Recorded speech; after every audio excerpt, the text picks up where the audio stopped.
There is a quiet war, and most don't even know it's happening. It's not fought with guns or missiles.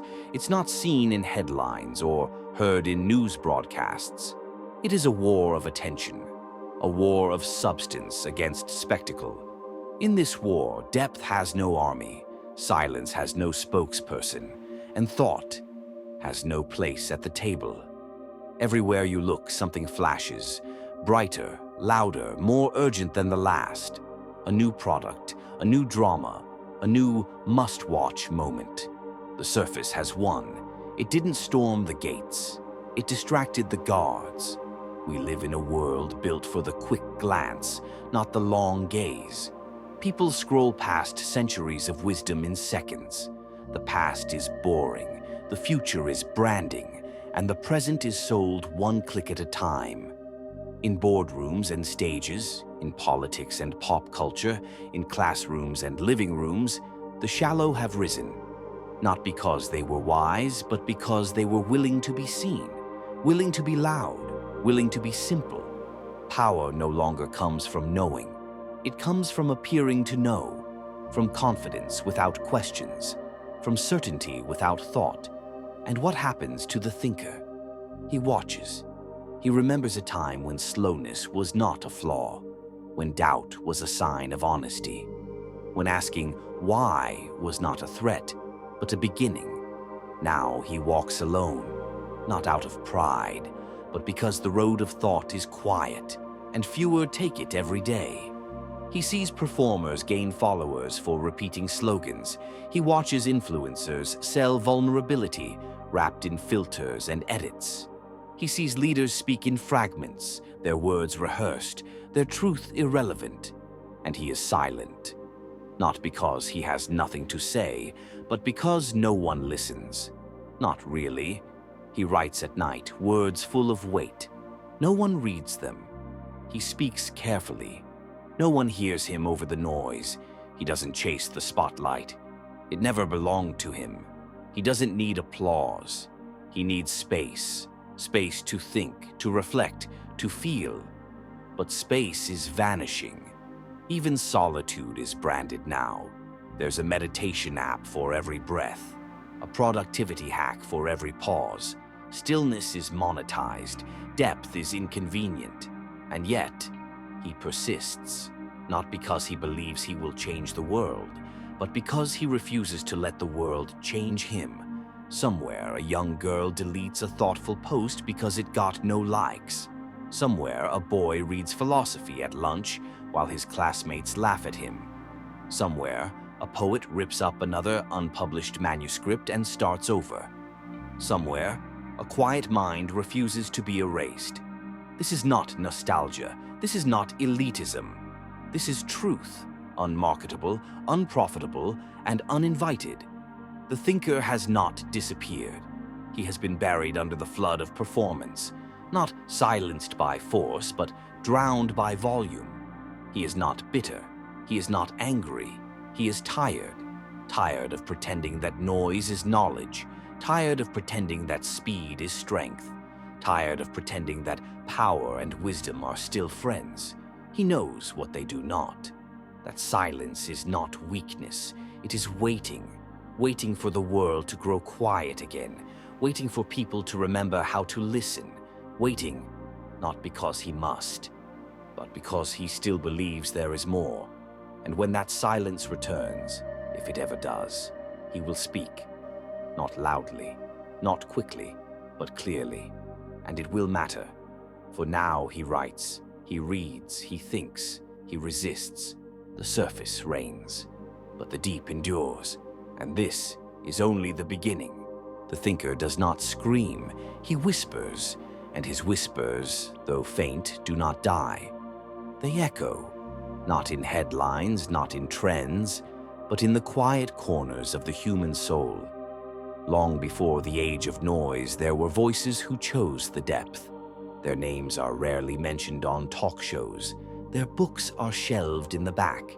Their words are called too heavy, too abstract, too slow, but they are still here, buried in used bookstores, etched into the margins of notebooks, held inside those who still dare to feel. The echo of the deep cannot be marketed. It cannot be simplified into a tweet. It is a long, slow resonance, like the low hum of the earth. Those who hear it are rare. They do not brag about hearing. They do not wear it like a badge. They simply feel it, like gravity. There was once a young woman named Layla. She read Virginia Woolf by candlelight, not because it was trendy, but because the words calmed the chaos in her mind.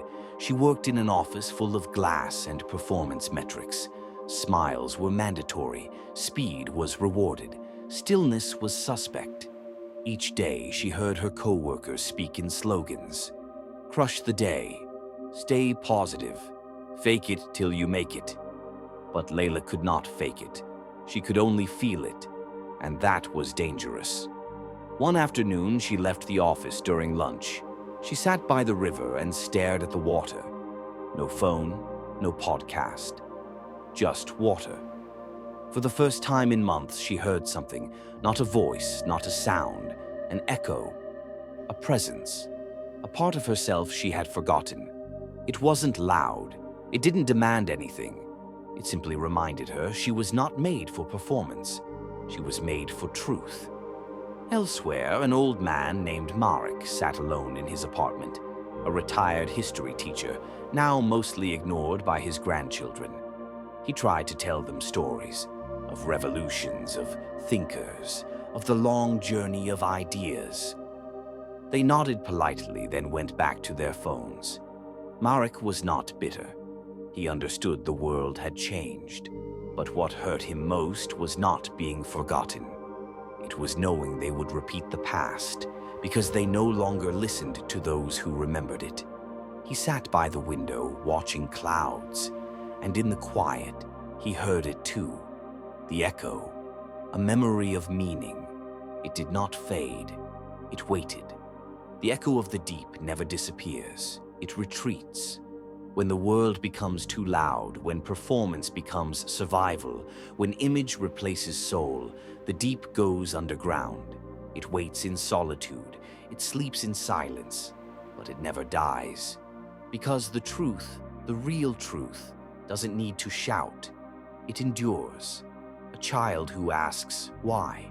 A painter who never sells a single canvas but keeps painting. A scientist who refuses to fake results. A friend who sits beside you in grief, saying nothing at all. These are the echoes.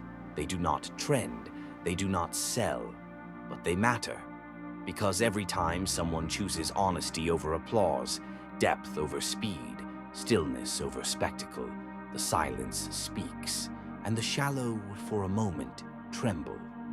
Because they know, somewhere beneath their flash and facade, they know there is something deeper they have forgotten, and they are afraid of remembering.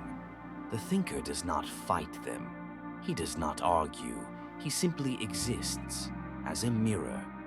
He reminds them of what they left behind, of what they buried, of what they could become again if they dared to feel.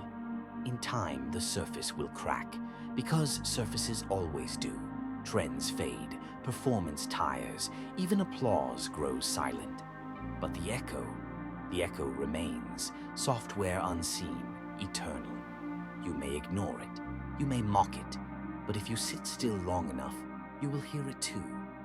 Not as a command, not as a doctrine, but as a whisper. There is more than this. There was a time when leaders were chosen for their vision. Now they are chosen for their visibility. The hollow kings wear crowns made of charm. They speak in fragments. They rise through performance, and they rule through the mirror. They are not born in libraries. They are born in studios. Their voices are trained, not in depth, but in delivery. They do not read, they rehearse. They were not made by struggle.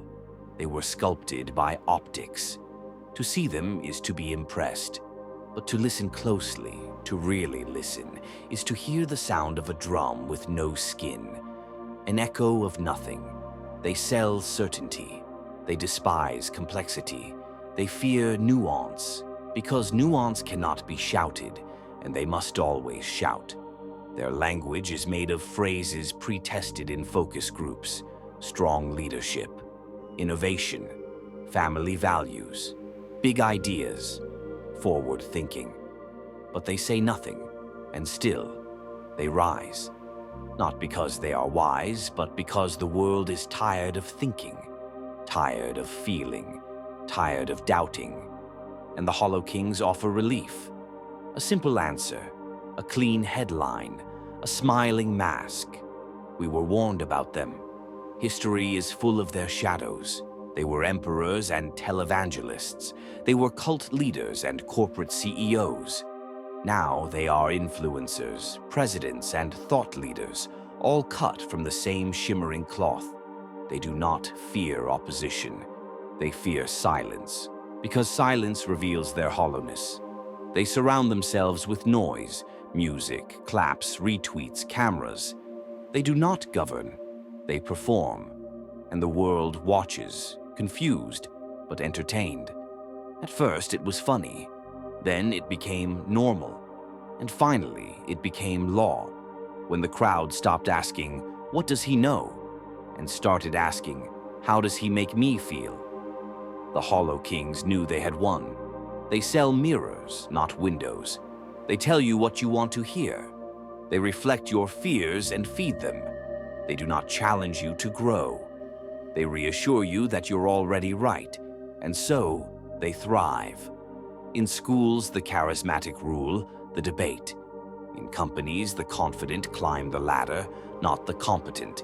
In politics, image beats integrity. In culture, simplicity kills subtlety. The thinker watches this from the edges, not with envy, not with hatred, but with sorrow. He remembers a time when people asked, "Is it true?" Now they ask, "Does it trend?" He remembers leaders who studied history. Now they delete it. He remembers speeches that left people wiser. Now they leave people louder. And he wonders, not if they will fall, but when. Because hollow things cannot bear weight. They break under pressure. They collapse in crisis. They burn when the applause fades. And the applause always fades. For now they celebrate. The Hollow Kings build empires of likes, of followers, of short-term fame. They light up the world with their performance. But the light is artificial. It blinds before it dies. In the dark that follows, the world will search for substance, for clarity, for meaning. And they will turn, slowly, painfully, back to the ones they once ignored, back to the silent ones, back to the thinkers. Because when the performance ends, only the truth remains. And the truth is patient. Subscribe to this channel for more videos like this, and don't forget to turn on the notifications on.